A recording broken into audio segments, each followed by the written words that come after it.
you by ITIL.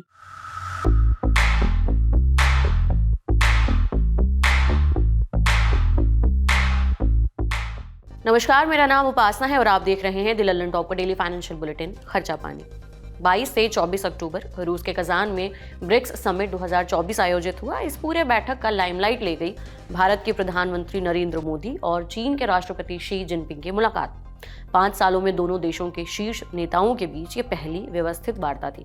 Modi और Jinping के बीच विवाद सुलझाने पर चर्चा हुई। सीमा विवाद को जल्द से जल्द निपटाने, आपसी सहयोग और आपसी भरोसे को बनाए रखने पर जोर दिया गया। इधर मुलाकात की खबर आई और उधर चर्चे शुरू हो गए। चर्चे कि भारत चीन के साथ कारोबारी प्रतिबंधों में बहुत जल्दी ही ढील के दिन शुरू हो जाएंगे।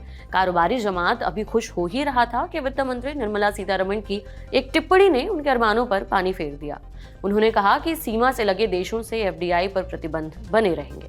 उनके शब्दों में सख्ती भले दिख रही है, मगर इसके इतर पिछले कुछ महीनों में सरकार की तरफ से जो एक्शन देखने को मिल रहे हैं वो बता रहे हैं कि धीरे धीरे ही सही, लेकिन भारत और चीन के साथ कारोबारी रिश्तों में सुधार पर काम कर रहा है। मीडिया रिपोर्ट्स कह रही हैं कि सुधार के लिए सरकार पर भारतीय कारोबारी कम्युनिटी का बहुत दबाव है। आज खर्चा पानी में हम इसी मसले पर बात करेंगे, जानेंगे कि आखिर भारतीय कारोबारी क्यों चाहते हैं कि भारत और चीन के साथ कारोबारी रिश्तों में सुधार हो। इसके मुख्यतः 2 कारण हैं। पहला, कुछ चुनिंदा सेक्टर्स ऐसे हैं जिनमें चाइनीज इक्विपमेंट्स और मैन पावर की अनअवॉइडेबल जरूरत है, मतलब उनके बिना काम नहीं हो पाएगा। दूसरी वजह है भारत को मैन्युफैक्चरिंग हब बनाने का सपना। इसे अब डिटेल में समझते हैं। इकोनॉमिक टाइम्स ने कुछ अधिकारियों के हवाले से एक रिपोर्ट छापी है। उसमें अधिकारियों ने बताया है चीन पर प्रतिबंध भारतीय कंपनियों पर बहुत भारी पड़ रहा है, साथ में मोदी सरकार के मेक इन इंडिया सपने पर भी बहुत नेगेटिव असर डाल रहा है। भारतीय कारोबारियों का कहना है कि हम मानते हैं कि पड़ोसी देशों के साथ लेन देन बहुत सेंसिटिव मैटर है, बहुत सोच समझकर फैसला किया जाना चाहिए। देश की सुरक्षा के लिहाज से सेंसिटिव सेक्टर्स में प्रतिबंध लगे रहें, लेकिन कुछ ऐसे सेक्टर्स हैं जिनमें चाइनीज कंपनियों या चाइनीज प्रोफेशनल्स के बिना काम नहीं चलेगा। इंडियन एक्सप्रेस के मुताबिक बिजनेसेस का कहना है कि कुछ सेक्टर्स में चीन का विकल्प ढूंढना बहुत महंगा साबित हो रहा है और जो विकल्प मिल रहे हैं उनमें वो बात नहीं है। क्वालिटी का बहुत फर्क आ रहा है। रॉ मटेरियल्स, इक्विपमेंट्स के अलावा ह्यूमन रिसोर्सेज के मोर्चे पर भी चाइनीज विकल्प ढूंढने में उन्हें बहुत दिक्कत हो रही है। यही उनकी सबसे बड़ी तकलीफ है। हालांकि इस साल की शुरुआत से अगर कुछ डेवलपमेंट्स को हम देखेंगे तो समझ आ जाएगा कि भारत सरकार धीरे धीरे इस जरूरत को समझ रही है और इस दिशा में कदम भी उठा रही है। भारत ने 2020 में चीनी प्रोफेशनल्स पर वीजा प्रतिबंध लगाए थे, लेकिन बीते कुछ समय में चुनिंदा सेक्टर्स के चाइनीज प्रोफेशनल्स को थोड़ी राहत दी गई है। कारोबारी जमात की तरफ से बनाए जा रहे दबाव को इस ढील की वजह माना जा रहा है। उनकी शिकायत थी कि चाइनीज टेक्नीशियंस के बिना कुछ इक्विपमेंट्स को चलाना, मैनेज करना, ऑपरेट करना बहुत मुश्किल हो रहा है। चीन से निवेश पर प्रतिबंधों की मार सबसे ज्यादा इलेक्ट्रॉनिक्स इंडस्ट्री को प्रभावित कर रही है। भारत इलेक्ट्रॉनिक्स में आत्मनिर्भर बनना चाहता है। कारोबारी मानते हैं कि बिना चाइनीज प्रोफेशनल्स के इस सपने को पूरा करना बहुत मुश्किल होगा, इसलिए इस मोर्चे पर भी सरकार थोड़ी नरम दिख रही है। भारत के आर्थिक सलाहकार ने भी जुलाई में बजट पेश करते हुए कहा था कि भारत को अगर मैन्युफैक्चरिंग हब बनना है तो चीन से इन्वेस्टमेंट को इजाजत देनी होगी।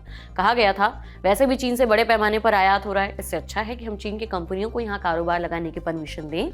उस तरह हम उन सामानों में कुछ वैल्यू एडिशन कर सकेंगे और फिर उसका निर्यात कर सकेंगे, जिससे हमें फायदा होगा। और उसके कुछ ही समय बाद राष्ट्रीय सुरक्षा अधिकारियों के सुर भी बदले दिखे। विभिन्न मंत्रालयों को कहा गया कि वो ऐसे इन्वेस्टमेंट प्रपोजल्स पर पॉजिटिव दृष्टिकोण के साथ विचार कर सकते हैं जिनसे भारत को कोई स्पष्ट खतरा ना हो। संबंधों में नरमाहट की चर्चाएं इसलिए भी तेज हैं क्योंकि इस बार चीन भी थोड़ा सा नरम दिख रहा है। इसकी वजह है चीन क्यों नरम पड़ा। चीन इस समय दुनिया भर में कई देशों से विरोध झेल रहा है। कई देशों ने उसके साथ ट्रेड पर हाई टैरिफ लगा रखे हैं। अमेरिका से टेक्नोलॉजी में उसे तगड़ा कंपटीशन मिल रहा है। अमेरिका में चुनाव आने हैं। अगर ट्रंप फिर से राष्ट्रपति बनते हैं तो वो चीन पर 60% टैरिफ लगा सकते हैं। इसके अलावा चीन की इकोनॉमी भी काफी चुनौतियों में घिरी हुई है। हाउसिंग क्राइसिस चल रहा है। दूसरे देश चीन से अपना इन्वेस्टमेंट घटा रहे हैं।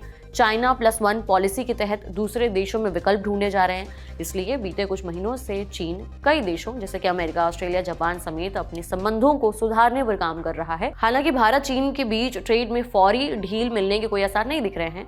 जो भी अंदाजा लगाया जा रहा था, वित्त मंत्री निर्मला सीतारमण के बयान ने उस पर पानी फेर दिया। उन्होंने अमेरिका के वॉर्टन बिजनेस स्कूल में कार्यक्रम में कहा, मैं आंख बंद करके किसी से भी एफडीआई नहीं ले सकती, सिर्फ इसलिए क्योंकि मुझे पैसे चाहिए, बिना देखे कि वो पैसा आ कहां से रहा है। वित्त मंत्री ने आगे कहा, हम बिजनेस चाहते हैं, निवेश भी चाहते हैं, लेकिन हमें सुरक्षा भी चाहिए क्योंकि भारत बहुत ही संवेदनशील पड़ोसी देशों के साथ जुड़ा हुआ है। कुछ निवेश निवेशकों की पहचान पर नहीं, बल्कि वो निवेश आ कहां से रहा है उसके आधार पर परेशानी खड़ी करते हैं, इसलिए ऐसे प्रतिबंध देश हित में अभी बने रहेंगे।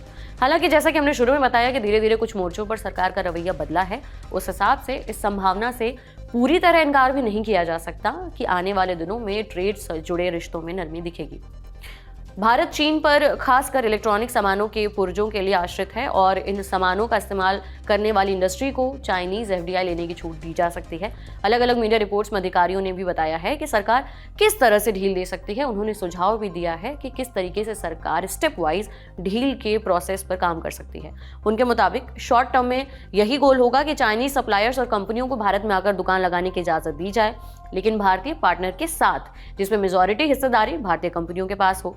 लेकिन ये भी केस टू केस बेसिस पर तय किया जाएगा। उन्होंने क्या तरीके सुझाए हैं, जानते हैं। एक सीनियर अधिकारी ने इंडियन एक्सप्रेस को बताया कि चीन के साथ मौजूदा पाबंदियों में धीरे धीरे ढील दी जा सकती है। सबसे पहले उन चाइनीज कंपनियों को छूट दी जा सकती है जो भारतीय कंपनियों के साथ मिलकर इन्वेस्ट करना चाहती हैं। अधिकारी ने कहा, चाइनीज और इंडियन कंपनियों के बीच ज्वाइंट वेंचर को परमिशन देना सरकार के लिए सबसे सहूलियत भरी शुरुआत हो सकती है, जिसमें चीन की कंपनियों के पास माइनॉरिटी अधिकार हो।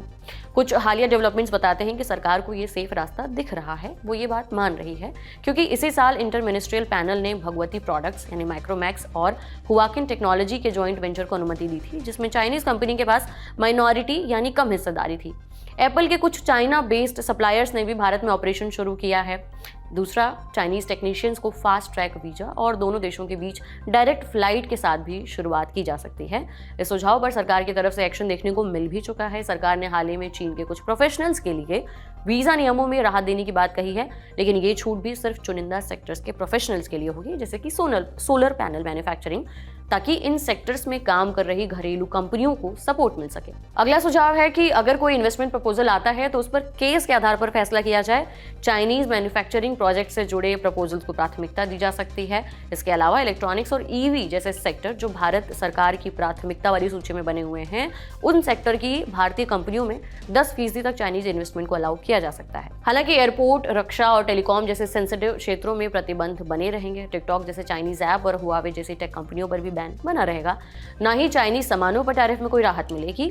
एक सीनियर अधिकारी ने इंडियन एक्सप्रेस को बताया कि चीन या कोई भी देश भारत में बहुत ज्यादा पैमाने पर अपने सामान भेजने लगते हैं, डंप करने लगते हैं, तो उससे घरेलू इंडस्ट्री की कंपनियों को नुकसान होता है। तब सरकार इंपोर्ट ड्यूटी बढ़ा देती है, एंटी डंपिंग ड्यूटी बढ़ाई जाती है, ताकि घरेलू कारोबार को एक सेफ्टी नेट दिया जा सके। लेकिन जब हमें लगता है कि हमें उनके सामान की जरूरत है, तब हम उन्हें नियमों में ढील भी देते हैं। कुछ ऐसा ही भारत और चीन के बीच ट्रेड सुधार के लिए किया जा सकता है। GTRI यानी ग्लोबल ट्रेड रिसर्च इनिशिएटिव ने कहा कि भारत की चीन से कम निर्यात और भारी आयात स्ट्रक्चरल कारणों से है और ट्रेड बैलेंस के लिए लॉन्ग टर्म पॉलिसी की जरूरत होगी, तब इस समस्या का समाधान निकाला जा सकता है। आज के बुलेटिन में इतना ही। उम्मीद करते हैं आपको जानकारी पसंद आई होगी। बाकी फीडबैक के लिए कमेंट बॉक्स खुला हुआ है। अपना और अपनों का ख्याल रखें। देखते रहिए द लल्लन टॉप। शुक्रिया।